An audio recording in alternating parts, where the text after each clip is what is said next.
These three stocks appear to be safe income generators, but they're actually disasters waiting to happen for option sellers. Now, in this video, I'm going to explain which three stocks these are, why exactly they are so dangerous, and more importantly, the kinds of stocks you should be trading or selling options on if you want safe, reliable income. Now, if you don't know who I am, my name is Oliver El-Gorr. I run a company called Freeman Publications. We've published multiple best-selling books on options trading as well as other aspects of investing, and we've helped thousands of people get their retirement finances in order and make a bit of extra income on the side to shore up their retirement. So let's get into the video, let's get into the handy dandy PowerPoint presentation, and I'll walk you through why you shouldn't be selling options on these three stocks. So let's get started, shall we? Stop selling options on these stocks, unless you want your account to look like this with that sweet minus 99.99% performance. Okay, so really the crux of this is the instruments or the stocks I'm going to be talking about were never really designed to be traded as options. And this goes for a lot of other bad choices like, pure volatility plays. If you're trading UVXY, you're probably going to have a bad time. Also, you should not be selling options on 0DTE ETFs. You should not be selling options on ETFs that already sell options as part of the strategy. And that's a big part of what we're going to be talking about today. You should not be compounding derivatives. You're going to have a bad time. And really, the golden rule here for consistent options income is only sell options on stocks or ETFs where you're happy to actually take ownership of the underlying asset. Very simple, but people mess this up all the time. And the ETFs in particular I'm going to talk about in this video have exploded in popularity over the past 2 to 3 years. So we have to wind back to 2022, where we have a phenomenal run from about mid-2020 all the way through to the end of 2021 in November when the market topped. You couldn't go wrong. Everything was going up. Anything that had growth attached to it was skyrocketing. We had companies trading at 30, 40, 50 times sales, not earnings, sales. Everything went up. And then the zero interest rate bubble bursts. 2022 is a horrible year for the market. The SPY is down 18%, the NASDAQ is down 32%, and a lot of these smaller and mid-cap stocks were down anywhere between 50, some as much as 90%. But then something else, another type of asset, gets very, very popular, which is these income-focused ETFs. JEPI being the most popular, that went from about $8 billion of assets under management to $35 billion in 3 years. Then you had the rise of these covered call ETFs. QYLD was the most popular.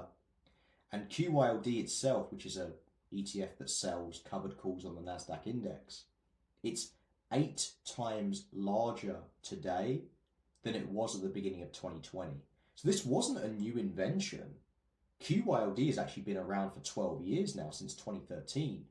But it was just one of those niche products that didn't have much mass retail investor interest, and now it does, which has led to an even newer breed of ETFs, and this has gone totally insane at this point, which is these single stock income funds. Now, technically, these aren't ETFs, they're ETPs. Not going to get into the difference. They essentially work the same way, but these have become extremely popular over the past sort of 18 to 24 months. Now, basically every major stock has an ETF which sells covered calls on that particular stock to generate income. And to be honest, it's not just the major stocks anymore. We've got even smaller ones. For example, I saw a super microcomputer ETF the other day, which is just utterly absurd. And so the way these work is, it's pretty simple actually. They sell covered calls on the underlying asset, which is not a bad or a dangerous strategy in itself. Covered calls are a fairly conservative approach. I personally would argue that many of these are better for just buying and holding. For example, I've made 510% on my meta position since October of 2022, and no option strategy comes close to that. However, selling covered calls, if you do want the income, is not a bad strategy in itself. So why should you not sell options on these particular ticker symbols? Well, you're selling options on tickers that sell options. So you're unnecessarily increasing the volatility that's there.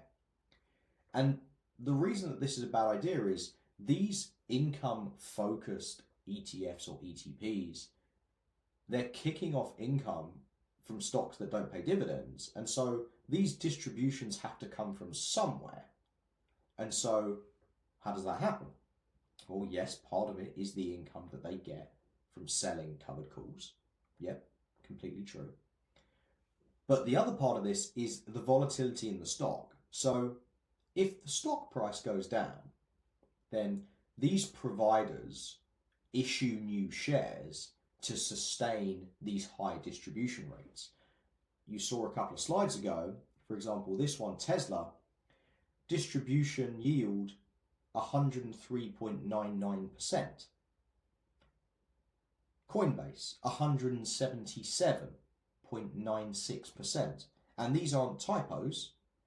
That is how much of that particular stock price is being distributed as income over a yearly basis if the price held consistently today.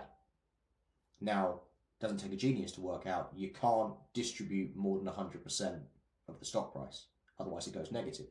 So how do they actually do this? Well, it's pretty simple. They issue new shares. And what happens when you issue new shares? A lot of the time, you do what's known as a reverse split. So the stock price goes up, but there's now double the amount of shares. So your shares are actually worth half what they were worth. And so this is impossible to sustain, and therefore the stock price plummets because everyone sees this and goes, okay, reverse split, that's bad, the same way that stock splits in general are a good sign for a stock. A reverse split is bad, therefore downward pressure on the stock, therefore the price goes down and you are in a terrible position. This happened to one of these single stock income funds last year, TSLY, which got quite popular. What did they do?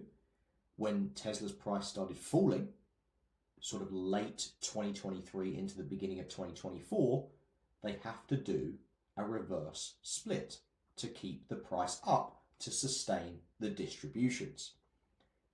What happens to the option sellers? You get absolutely creamed because the price tanks because everyone sees this reverse split coming. Once again, this is why you don't use derivatives for stuff that is already using derivatives. You're compounding the derivatives, you're increasing the volatility, it all blows up in your face. But this isn't the end of it, because there's now others that are making this even worse. This is the single stock leveraged income funds. So this comes from a company called Defiance, and you see we've got a bunch of them here. We've got Eli Lilly, we've got MicroStrategy, we've got a short MicroStrategy, which is double leveraged. That sounds fun. We got Broadcom, we got Super Micro, that's the one I was talking about earlier. We've got a Novo Nordisk one, and we've got one on Riot Blockchain, which is already an extremely volatile stock. So what's the problem with this? Well, you know, you're taking on the risk, you understand the volatility. That's only some of it, because I've seen a lot of people get absolutely destroyed by one of these in particular, and this is the MicroStrategy one. Done another video about MicroStrategy and the risks that you have to be aware of if you are investing in the company. But there's something else with this MSTX, and which is these special last minute distributions.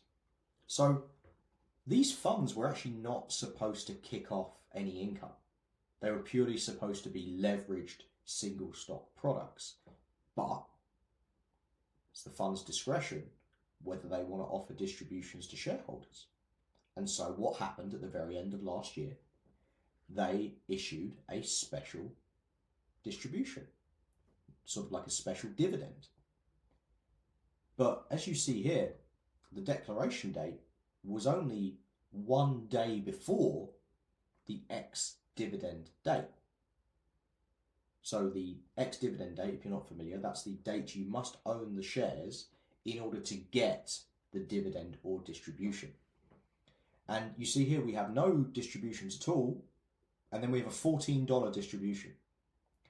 And when you consider this was a $52 stock, you're like, what's going on? You're giving away 25% on a single distribution? What's more, you get 1 day's notice that this is happening.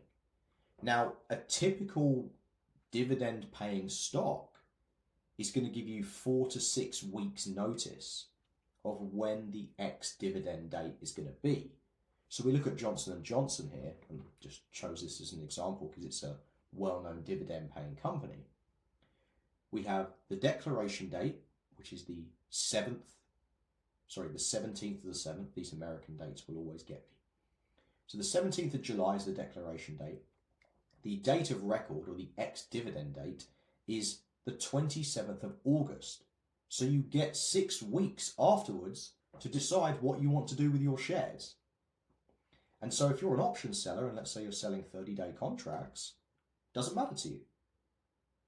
Or if you're selling longer out and you do have a contract that lasts through that ex-dividend date, it still gives you time to react and make moves, because you know on that date the stock price is going to decrease by roughly the amount of the cash dividend. However, with this one, you get a day's notice. So what are you going to do? And actually, technically, it wasn't a day's notice because this happened after hours. So instead of 6 weeks notice, you now get 24 hours. And this caught tons and tons of people by surprise. I got this from Reddit. People were like, what? This is paying dividends now? This person, IC Teaching 5274, I didn't know either, but that's why it's down 20% overnight while the stock's down 1%. People weren't happy. And once again, these distributions have to come from somewhere. They come from the stock price. So the stock price is down 14% in a day. Once again, this is actually about 35% in the end, because the next day wasn't too great either. And this is the problem with these particular products. Not only are you leveraged, you now have the fund's discretion for, we want to kick off some distributions today, and we'll give you a day's notice. So any puts that you sold are now ruined. And if you're selling puts, you don't get the distributions. At least if you're selling calls, you do. But not always that lucky. That's coming up on the next slide. But if you're selling puts, you don't get the distribution. You just see the share price tank. And even though this is a 2 times leveraged ETF, with this additional volatility, it's 3.5 times more volatile. If we look at the performance side by side, so MicroStrategy down 14% over the month, you'd think the 2x ETF would be down 28%, right? Because it's double the price, but no. It's double the daily price movement, so it's more volatile. Plus, there's distributions. So while this is down minus 14%, this is down minus 52% in a month. So once again, as an option seller, you get absolutely destroyed. And it wasn't just the put sellers that got destroyed as well, because if you were trading these in a margin account, that's when, guess what happens? You get the call. Or, it's 2025 now, so most of the time you just get a message saying your position's been liquidated. Like this gentleman here, I'm not trying to dump on him or anything. He was unlucky. But it says here I had 600 shares, so I sold 6 contracts, lost all my shares, and had to pay back the dividend. Thanks, Robinhood. Oh, what a surprise. It's Robinhood who screws you over. I never thought you would have to pay dividends to options. I got screwed. Yeah. And honestly, this is just bad luck, because unless you really dug in to the bylaws of this particular fund, unless you dug into the prospectus, you wouldn't know that at the fund's discretion, with 24 hours notice, they can kick off distributions. So it's not this guy's fault, but that's why you shouldn't be trading these instruments, because there's so much unknown, And there's so much stuff that can just catch you by surprise. And so once again, it goes back to the golden rule for consistent options income, which you talk about in the book that I wrote, The Options Wheel Strategy. It's available on Amazon and all good bookstores. Only sell options on stocks where you are happy to own the underlying asset. And it's pretty simple. You're not going to get 10, 15% in a month that some of these people may claim. But guess what? You can make a really good living doing so, and you can do it for the next 5, 10, 15, 20 years. And that's why we're here. Consistent, reliable, long-term gains. Not trying to wipe your account out. Anyway, if you enjoyed this video, get a copy of the book. It'll show you a lot about the wheel strategy and what we do. If you're interested in learning more, there's some links down below that'll show you how to do it as well. But for now, take care, and I'll see you in the next video.